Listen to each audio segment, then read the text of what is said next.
मकर संक्रांति क्यों मनाई जाती है?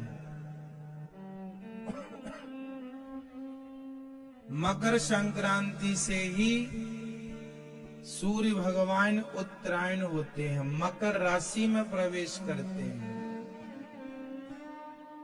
मकर संक्रांति के दिन ही भीष्म पितामह ने अपने प्राणों का त्याग किया था, क्योंकि उस समय सूर्य दक्षिणायन थे ना। सूर्य उत्तरायण कब से होते हैं? मकर से। जब सूर्य मकर राशि में स्थित हो जाते हैं तब मकर संक्रांति पर्व मनाया जाता है। और इस दिन भीष्म पितामह ने अपने प्राणों को भगवान के चरणों में अपनी बुद्धि को समर्पित किए, पहला। दूसरा, मकर संक्रांति के दिन, मतलब मकर संक्रांति के दिन ही भगीरथ जी ने तपस्या की और गंगा मैया जब भगवान शिव ने उन्हें जटाओं से छोड़ी तो भगीरथ जी के साथ गंगा जी गंगोत्री से निकलकर गंगा सागर में मकर संक्रांति के दिन ही गंगा सागर से मिली थी।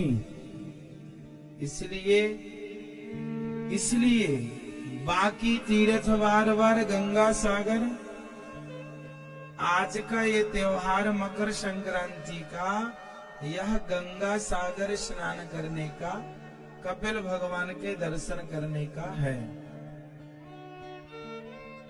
अब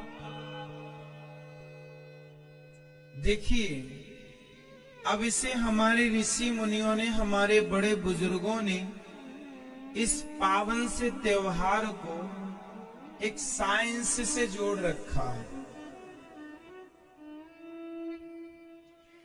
इस मकर में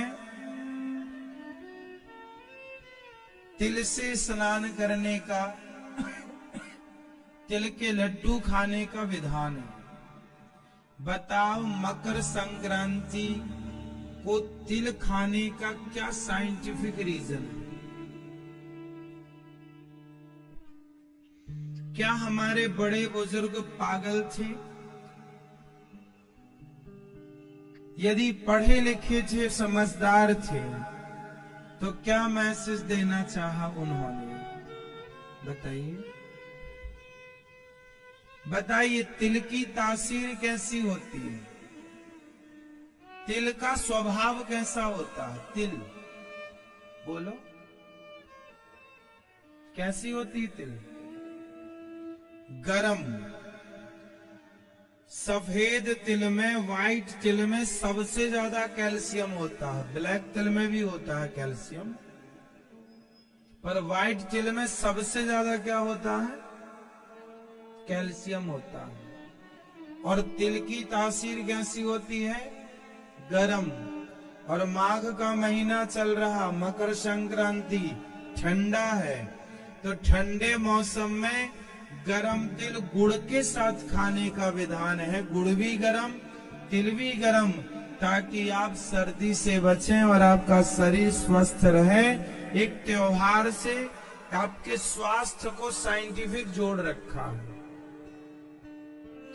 हमारे हर त्योहार में कुछ न कुछ खाने का विधान है, और सब कुछ ऐसे खाने का नहीं है, विशेष खाने का है।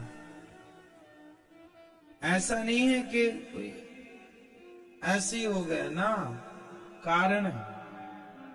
तिल गरम होती है, और अक्सर आपने देखा होगा सर्दियों में सूर्य भगवान का दर्शन कम होता है, मतलब बॉडी में सूर्य भगवान की किरण कम पड़ती है, तो विटामिन डी और कैल्शियम की मात्रा हो जाती है शरीर में कम। सर्दी में सूर्य भगवान छिपे रहते हैं, कहीं कोहरा है, कहीं कुछ मौसम बदल रहा है, तो सूर्य भगवान का दर्शन कम होता है। कहीं कहीं तो सूर्य भगवान हफ्ते हफ्ते नहीं दर्शन हो पाते। तो हमारे शरीर में सूर्य का प्रकाश ना पड़ने से विटामिन डी की कमी हो जाती है। विटामिन डी घटा तो कैल्शियम घट गया। बोलो हाँ या ना? भाई विटामिन डी घटा तो कैल्शियम घटा। इसलिए हमारे ऋषि मुनियों ने इस माघ के महीने में तिल खाने का विधान रखा कि आप तिल खाओ। तिल खाएंगे तो आपका कैल्शियम लेवल बढ़ेगा और आप स्वस्थ रहेंगे और आपको सर्दी इत्यादि से तिल बचाएगी। आपका शरीर स्वस्थ रहेगा, शरीर की हड्डियों को भरपूर नमी प्राप्त हो जाएगी, कैल्शियम प्राप्त हो जाएगा। तिल का तेल भी होता है, जो तिल का तेल होता है वो हड्डी के लिए बहुत बहुत लाभदायक होता है। आप में से कोई मेडिकल साइंस जानता हो थोड़ा बहुत तो समझे। हड्डियों के लिए सबसे बेस्ट तेल कौन सा है? तिल का तेल।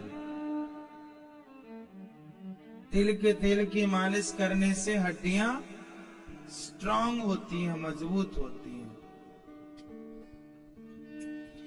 तो ये जो हम कह रहे हैं हजारों साल पहले से हमारे ऋषि मुनियों ने ये, मतलब कितने पढ़े लिखे थे ना हमारे ऋषि मुनि, कितना साइंटिफिक है ना हमारा सनातन धर्म। एक बात और है, बताओ मकर संक्रांति के दिन से क्या होता है? मकर संक्रांति के दिन से प्रकृति भी बदलती है, मौसम में बदलाव होता है। बताओ क्या बदलाव होता है?